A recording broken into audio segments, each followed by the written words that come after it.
বাবরি মসজিদ নিয়ে বিতর্ক ছড়াতেই এবার দল থেকে সাসপেন্ড হলেন ভরতপুরের তৃণমূল বিধায়ক হুমায়ুন কবির।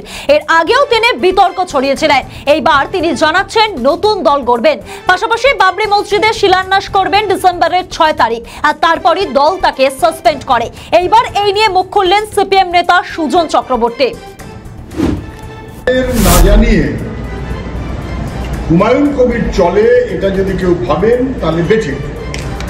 কংগ্রেসের হুমায়ুন কবির তৃণমূল হয়ে, বিজেপি হয়ে, কংগ্রেস হয়ে আবার তৃণমূল, মানে কি তৃণমূলের নেতারা জানতো না 30% মানুষ যারা তাদের কেটে গঙ্গায় হিন্দু ভাসিয়ে দেব এটা বলার পরে তার বিরুদ্ধে কোনো ব্যবস্থা যে নেয়নি তৃণমূল, তারা হুমায়ুন কবিরের বিরুদ্ধে ব্যবস্থা নেবার জন্য সাসপেনশন করেছে নাকি লোক দেখানোর জন্য সাসপেনশন করেছে। যেহেতু মুখ্যমন্ত্রী বারে বারে কত মন্দির করবেন হিসেব দিয়ে যাচ্ছেন, আর ও একটা কি বাবরি মসজিদ বলেছে, কথাটা এসছে বাবরি মসজিদ কেন, শুধু মসজিদ নয় কেন, এই রকম একটা বিতর্কের কারণে আপাতত এটা সাসপেন্ড বলে দেখিয়ে দিল। গরুর গাড়ির হেডলাইট তৃণমূলের কোনো ভূমিকা নেই।